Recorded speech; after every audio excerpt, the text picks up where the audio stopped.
안녕하세요. 저는 올해 40대 중반인 여자입니다. 몇 년 전 저희 집안에 정말 놀라운 일이 일어났는데 여러분들의 이야기를 듣고 나니까 알려드리고 싶어서 사연을 보내요. 저는 결혼을 했었다가 지금은 이혼하고 혼자서 살고 있습니다. 지금 생각해도 전 남편과 저 사이에 아이가 없는 게 천만다행이란 생각이 드네요. 저는 어렸을 때 평범한 집안에서 자랐어요. 외동딸이었는데 어머니는 직장을 다니셨고 아버지는 사업 준비를 하셨죠.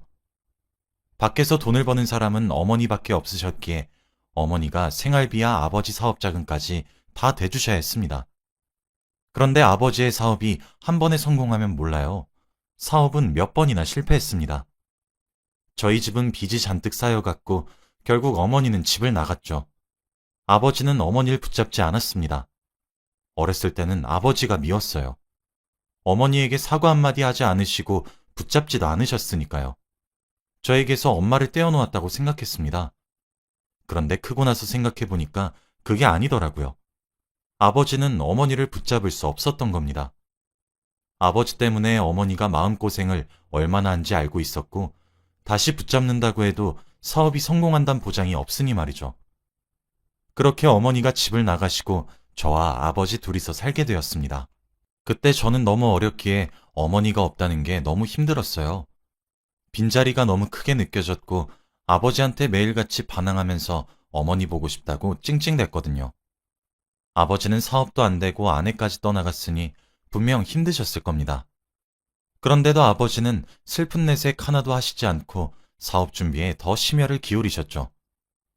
아버지는 정말 코피까지 흘려가시면서 열심히 하셨습니다.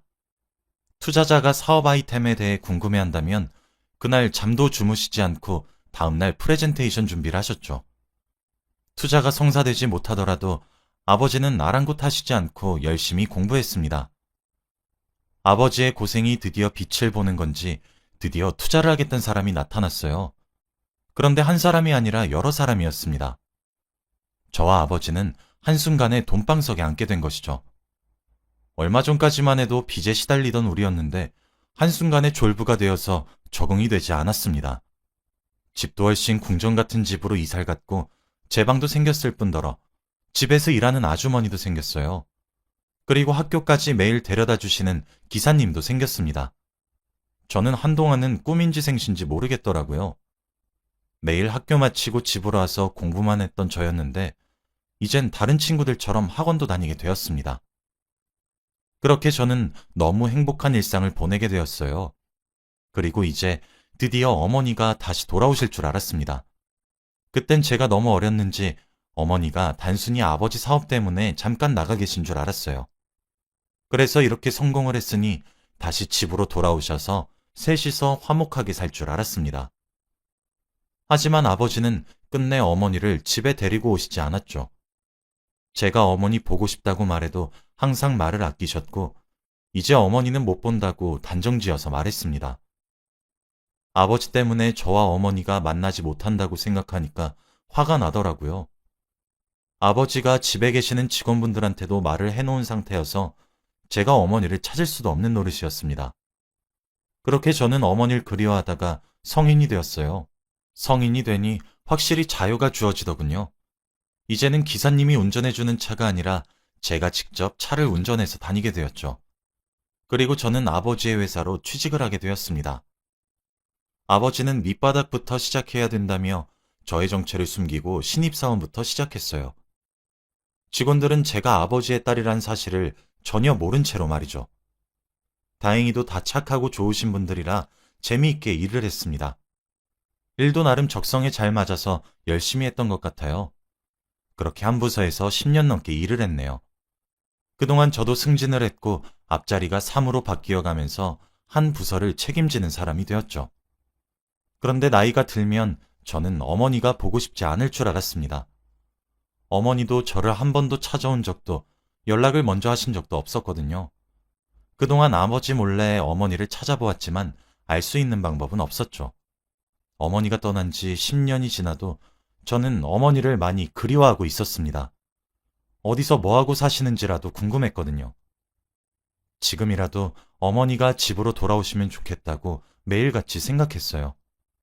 그리고 저는 아버지도 어머니를 그리워하고 계신 줄 알았고요. 사업이 성공하고 나서 여자를 만나는 모습을 단 한 번도 본 적이 없었기 때문이죠. 아버지한테는 입 밖으로 어머니에 대한 이야기를 일절하지 않았는데 내심 속으로는 아버지가 먼저 어머니에 대한 이야기를 꺼내주었으면 좋겠다고 생각하고 있었습니다. 그런데 어느 날이었어요. 여느 때와 다름없이 퇴근을 하고 집에 돌아갔는데 처음 보는 낯선 여자가 저희 집 거실에 떡하니 앉아 있더라고요. 나이도 제 또래와 비슷해 보였습니다. 저희 집에 경비도 세워져 있어서 몰래 들어왔을 리는 없고 말이죠. 그런데 제가 집에 돌아온 소리를 듣고 방에서 아버지가 나오셨습니다. 인사해라. 나랑 결혼할 사람이다. 저는 아버지가 한 말을 듣고 너무 놀라서 입이 떡 벌어졌어요. 민서라는 분은 딱 봐도 저와 나이 차이가 얼마 나지도 않아 보이는 사람이었거든요. 그런데 아버지와 결혼을 하신다니 이건 딱 봐도 저 여자가 아버지의 돈을 보고 결혼하는 거라고 생각했습니다. 저 여자는 분명 아버지를 사랑하지 않는다고 생각했죠. 저와 나이 차이도 별로 안 나는 분이 제 새엄마가 될 거라뇨. 엄마라고 부르기도 힘들 것 같았습니다. 제가 아무 말도 못하고 있으니 아버지께서 어허, 네 새엄마 될 사람한테 인사 안 해? 라고 하더군요. 저는 아버지가 너무 미웠습니다. 어머니를 고생만 시키고 결국 집 밖으로 나가게 하셨으면서 젊은 여자를 집으로 데려오다뇨. 이때까지 저는 아버지가 저와 같은 마음으로 어머니를 그리워하고 있는 줄 알았는데 그게 아니었나 봅니다. 저 혼자 어머니를 그리워하고 있던 거였어요. 저는 눈에서 눈물이 차올랐고 처음으로 아버지에게 큰 소리를 냈습니다. 아버지, 어머니한테 미안하지도 않으세요? 아버지 사업 준비하실 때 뒷바라지 다 해준 어머닌 안 보고 싶으시냐고요. 제가 어머니 아직까지 많이 그리워하고 있는 거 아시잖아요. 그런데 어떻게 새파랗게 어린 여자를 데리고 와서 결혼이라뇨. 새엄마라뇨. 전 절대 이 여자 새엄마로 대우 못하고 같이 못 살아요. 제가 이 집에서 나갈게요. 저는 아버지의 대답도 듣기 전에 방으로 들어가서 짐을 대충 챙긴 뒤 집을 나섰어요. 짐을 챙기고 차 안에 앉아서 펑펑 울었습니다. 아버지가 다른 여자를 데리고 온 것도 너무 슬펐지만 제일 슬픈 건 제가 갈 데가 없다는 게 너무 한심했어요. 성인이 되자마자 아버지 회사에 들어가서 일을 했고 아버지가 하라는 대로 했으니까요. 이 차도 이 옷도 이 신발도 전부 다 아버지한테서 얻은 거니까 너무 화가 났습니다. 제가 스스로 잃은 게 하나도 없었죠. 제 자신한테 너무 화가 나서 눈물이 멈추지 않았어요. 저는 대충 회사 근처 호텔에 장기 투숙을 하기 시작했습니다. 집엔 절대 들어가지 않았죠. 물론 아버지도 제가 여기서 지내고 있다는 사실을 알고 계셨을 겁니다. 그래도 끝내 그 여자와 갈라서겠다는 말은 안 하시더라고요. 저는 호텔에서 지내면서 회사에 출근하고 호텔로 퇴근하는 일상을 보냈어요. 점점 삶에 무기력해지고 기운이 없을 때 한 남자가 나타났습니다. 바로 다른 부서에서 저희 부서로 발령난 남자였죠. 남자는 저보다 나이가 어렸는데 소문으로 들어보니 유명한 남자더라고요. 일을 잘하고 센스가 좋아서 성과가 굉장히 좋다고 합니다. 그리고 무엇보다 외모가 잘생겼었어요. 그래서 저도 모르게 눈이 갔나 봅니다. 아무튼 저희 부서로 처음 발령받았을 때 제가 많이 도와주었어요. 그래도 민혁 씨는 하나를 알려주면 열을 아는 성격이라서 제가 일일이 다 말하지 않아도 알아듣더군요. 저보다 나이도 어린 사람이 듬직하게 느껴지니까 기분이 조금 묘했습니다. 그렇게 저와 민혁 씨는 야근도 같이 하고 점심밥도 자주 먹으면서 사적인 자리도 많이 가지게 되었어요. 퇴근하고 나면 술도 한잔하고 주말에도 만나서 영화 보는 그런 사이 말이죠. 저희 부서로 발령난 지 몇 개월이 지나고 그렇게 저와 사귀게 되었습니다. 우리는 비밀 연애를 했는데 아마 팀원들은 다 눈치채고 있었을 겁니다. 그렇게 몇 년간 연애를 했어요. 정말 잘 맞았고 저에게 힘이 되어 주었던 사람입니다. 아마 저와 민혁 씨가 사귀는 것도 아버지는 다 알고 계셨을 거예요. 제 주위에 사람을 붙인 적이 많거든요. 그리고 저에게 몇 년 만에 연락을 하셨습니다. 잠깐 보자고 말이죠. 저는 딱 느꼈어요. 민혁 씨에 대한 이야기를 하실 것 같다고 말이죠. 그때 저와 민혁 씨는 연애한 지 몇 년이나 되었던 사이였기 때문에 자연스럽게 결혼 이야기를 하고 있었어요. 물론 민혁 씨는 자기가 다니고 있는 회사의 회장님 딸이 저인 줄은 절대 몰랐고요. 아마 아버지도 제가 민혁 씨와 결혼을 할 것 같으니까 부르셨겠죠. 그리고 몇 년 만에 아버지를 뵈었는데 정말 얼굴이 많이 변해 있으셨습니다. 고생을 많이 하신 느낌이었어요. 그리고 자리에 앉아서 이야기를 나누었습니다. 그런데 아버지는 제가 의자에 엉덩이를 닿자마자 너 지금 만나고 있는 남자랑 결혼은 안 된다 라고 하셨어요. 저에게 아무 이유도 말해주시지 않고 대뜸 결혼은 안 된다고 하니까 너무 당황스럽더군요. 그래서 왜 그러냐고 물어보니 답변이 너무 어처구니 없었습니다. 단순히 민혁 씨 집안의 형편이 좋지 않아서 안 된대요. 사실 민혁 씨가 가정 형편이 조금 어려운 편이에요. 그래서 믿을 사람이 대기업에 들어간 민혁 씨밖에 없었고 말이죠. 아버지는 이제 자리에서 물러나셔야 할 때가 됐는데 그러면 아버지의 자리를 민혁 씨가 하게 될 건데 그러면 돈 좀 있고 많이 배웠던 사람이면 좋겠다고 하더라고요. 돈을 안 만져본 사람이 갑작스럽게 큰 자리에 올라가면 정신을 못 차린다고 하면서 말이죠. 저는 평생을 아버지가 하라는 대로 살아왔어요. 그런데 이번만큼은 왠지 모르게 그렇게 하기 싫더라고요. 아버지가 민혁 씨와의 결혼을 반대하시니 오기가 생겨서 오히려 더 결혼을 빨리 하고 싶어졌습니다. 그래서 아버지에게 싫다고 말을 했어요. 아버지, 민혁 씨 그런 사람 아니에요. 그럼 아버지는 가정 형편이 안 좋은 그 여자를 왜 집사람으로 데리고 온 거예요? 제 인생 제가 알아서 살 테니 저한테 이래라 저래라 하지 마세요. 저는 이 말을 남기고 자리를 떴습니다. 그리고 저는 민혁 씨에게 찾아가 모든 사실을 다 말했어요. 제가 어떤 집안의 딸이고 새엄마로 온 사람은 어떤 사람인지 전부 다 말이죠. 민혁 씨는 듣는 내내 충격을 받은 듯한 표정이더라고요. 그래서 결혼은 물 건너간 줄 알았습니다. 근데 그게 아니더라고요. 갑자기 제 손을 턱 잡고는 우리 결혼하자 라고 했습니다. 저는 심장이 미친 듯이 뛰었고 당연히 승낙을 했죠. 저희는 그날 결혼을 약속하게 되었습니다. 그런데 며칠 뒤 좋은 소식이 들려왔어요. 저희 회사는 한 달에 한 번씩 최고의 성과를 낸 직원한테 성과금을 주고 축하 파티를 하는 문화가 있습니다. 이 큰 회사에서 한 달에 한 번의 주인공이 되기에는 굉장히 어렵죠. 그런데 그 힘든 것을 민혁 씨가 해냈습니다. 회사에 입사하고 처음으로 회사의 인재로 뽑힌 것이죠. 다들 너무 축하해 주었고 기분도 너무 좋았습니다. 그런데 그날 저녁에 아버지가 연락이 오셨어요. 넷이서 식사 자리를 갖자고 말이죠. 아마 새엄마와 아버지, 그리고 저와 민혁 씨, 이렇게 넷이었겠죠.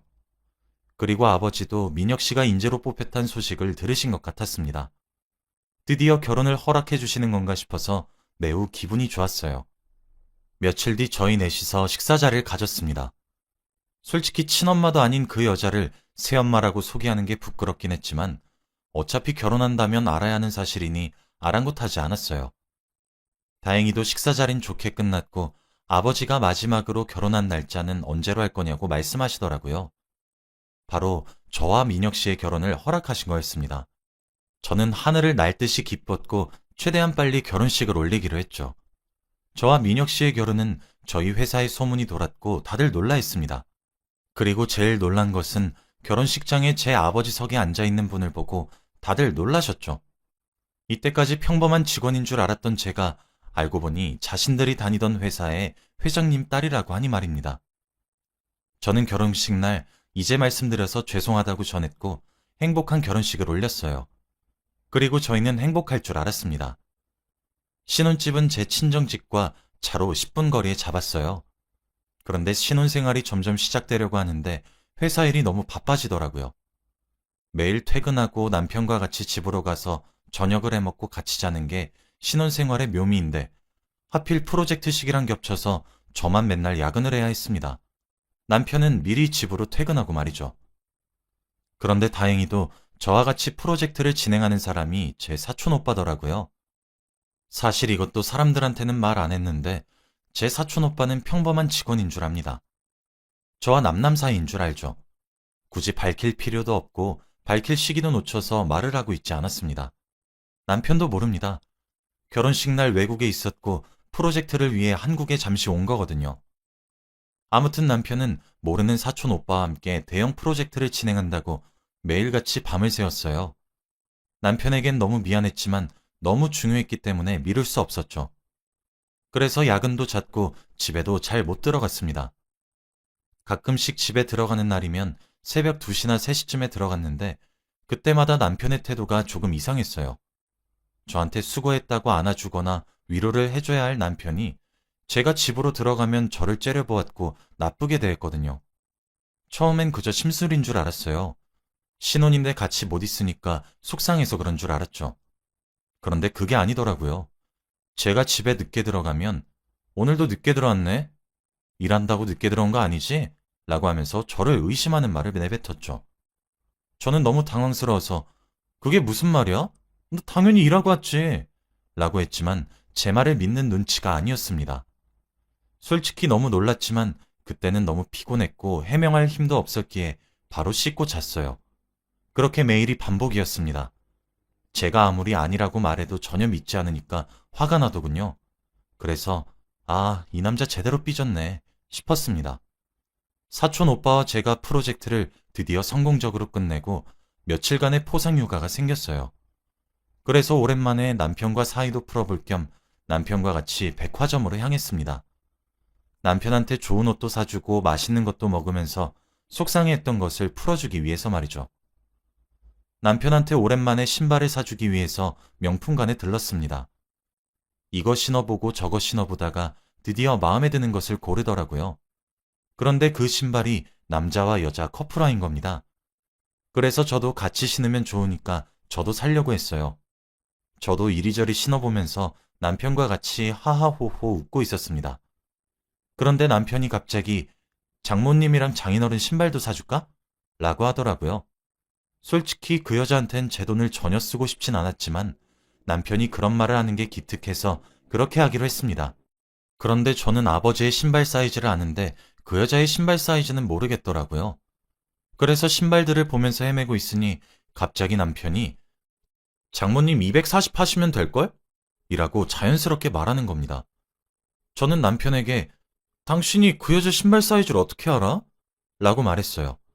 그런데 거짓말 못하는 남편은 식은땀을 줄줄 흘리면서 아, 그냥 여자들 원래 거의 다 240 신지 않나? 라고 하면서 넘어갔죠. 솔직히 그때 조금 의아했어요. 왜 발 사이즈를 잘 알지 싶었거든요. 제가 알기론 둘이 그렇게 친하지 않습니다. 아무튼 신발을 사고 친정집으로 갔어요. 아버지와 그 여자한테 신발을 주기 위해서 말이죠. 저와 남편이 집에 딱 들어가니까 그 여자가 방에서 나오더군요. 그런데 그 여자가 하는 말은 가관이었습니다. 어머, 사위, 오늘 내가 사준 옷 입었네? 라고 했거든요. 둘이 벌써 옷까지 사주는 사이가 된 건가 싶었습니다. 그런데 그 여자는 일반적인 장모가 아니잖아요. 저와 나이 차도 얼마 나지 않는 여자입니다. 저는 너무 놀라서 아무 말도 못하고 있으니 남편이 당황을 하더라고요. 그런데 그런 제 모습에다 대고 그 여자는 저에게 어머, 딸 몰랐어? 너 회사 일로 바빴을 때 내가 사이랑 좀 많이 친해졌거든. 내일은 같이 여기 근처 맛집에 가기로 했는데 라고 했죠. 마치 장모가 말을 하는 게 아니라 제 남편을 좋아하는 여자가 저에게 말하는 듯한 기분이 들었습니다. 저는 남편을 버리고 집으로 돌아와 버렸어요. 도저히 이해가 되지 않았거든요. 제가 남편한테 관심이 없었나 싶기도 하고 말이죠. 솔직히 그 여자가 너무 거슬리고 짜증났습니다. 1시간 후에 집에 돌아온 남편은 아무 말도 하지 않고 씻고 잘 준비를 하더라고요. 제가 화난 것을 알면 풀어주려는 노력은 해야 하는 거 아닌가요? 그 모습을 보고 더 화가 나서 저는 남편이 잘 때 정말 오랜만에 남편의 휴대폰을 뒤졌습니다. 그런데 역시나 그 여자와 함께 대화를 나눈 내용이 있더라고요. 더 놀라운 건 그 여자가 제 남편에게 꼬리를 치고 있었습니다. 데이트하자고 하면서 말이죠. 어떻게 저희 아버지와 결혼까지 한 여자가 제 남편을 노릴 수 있는 걸까요? 속에서 천불이 났고 그 여자한테도 화가 났지만 남편에게 화가 제일 많이 났습니다. 집안에 사람 잘못 들여서 한순간에 콩가루 집안이 되는 건 아닐까라고 생각했죠. 우선 모든 카톡 내용을 다 제 휴대폰으로 옮겼어요. 혹시나 모를 상황을 대비해서 말이죠. 그런데 사건은 얼마 지나지 않아서 터졌습니다. 제가 그날도 여느 때와 다름없이 야근을 하고 집으로 돌아갔어요. 그런데 제가 거실로 오자마자 방에 있던 남편이 화가 잔뜩 난 표정으로 저에게 성큼성큼 걸어오더니 대뜸 제 뺨을 내리치는 겁니다. 아주 세게 말이에요. 저는 남편이 때린 뺨에 넘어지고 말았습니다. 갑자기 이런 상황이 도저히 믿기지 않아서 왜 그러냐고 소리를 질렀어요. 그런데 제 눈앞에 사진 한 장을 주더라고요. 그런데 사진이 이상했습니다. 저와 사촌 오빠가 누워있는 사진이었거든요. 딱 봐도 어눌하고 합성이 완벽히 되지 않는 사진이었습니다. 그런데 남편은 그 사진을 보고 단단히 착각을 한 것이었죠. 그러면서 저한테, 야, 너 이때까지 같이 야근했던 사람 이 남자 맞지? 내가 너 벼르고 있었는데 잘 됐다. 야근한다는 게 매일 이러고 있었냐? 너 정말 쓰레기구나. 라고 하더라고요. 저는 너무 화가 나고 억울해서 솔직히 다 말했습니다.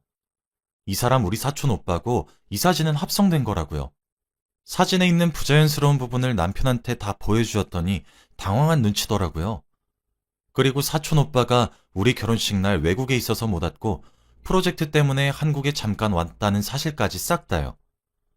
남편은 동공이 심하게 흔들렸고 저한테 미안하다고 사과를 하기 시작했습니다.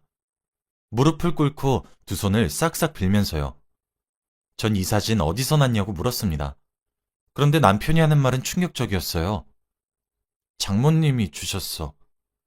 그 여자는 저 몰래 남편한테 찝쩍거린 것으로 모자라 제가 외도한다고 거짓말까지 했더라고요. 이러면서 남편과 가까워지려고 했던 것이었습니다. 저는 화가 미칠 듯이 났고 당장 친정집으로 달려갔어요. 그리고 자고 있는 그 여자와 아버지를 깨워서 모든 일을 다 말했습니다. 아버지는 제 뺨이 빨갛게 부어있는 것을 보고 이성을 잃으셨어요. 아버지는 그 여자와 남편의 뺨을 때렸고 그들은 경비들한테 쫓겨났죠. 그 여자는 쫓겨나는 내내 아버지에게 미안하다고 죄송하다고 다신 안 그러겠다고 했지만 아버지는 절대 듣지 않았습니다. 저는 아버지도 미웠어요. 그 여자를 집에 들인 사람이 바로 아버지니까요. 그들을 쫓아내고 아버지와 저는 30분간 아무 말도 하지 않았습니다. 정적이 흘렀죠. 근데 처음으로 아버지께서 말을 꺼냈습니다. 미안하다. 다 내 잘못이다. 아버지의 눈물을 보는데 조금 마음 한켠이 아려오긴 했어요. 아버지도 그 여자가 진정한 사랑이라고 생각했겠죠. 그 여자와 남편은 집에서 쫓겨났고 남편은 회사에서도 잘렸죠. 그리고 저는 다시 친정집으로 돌아왔습니다. 아버지와 단둘이서 살기 위해서 말이죠. 그리고 시간이 지난 지금은 회사를 제가 물려받기로 했어요. 아버지가 다른 사람들은 못 믿겠으니 저보고 하라셨습니다. 저도 그게 낫다고 생각해요. 지금은 이혼하고 혼자서 살고 있는데 정말 마음이 편해요. 여러분도 결혼 꼭 신중하게 잘 생각해 보시고 하시길 바랍니다. 제 이야기는 여기까지예요. 들어주셔서 감사합니다.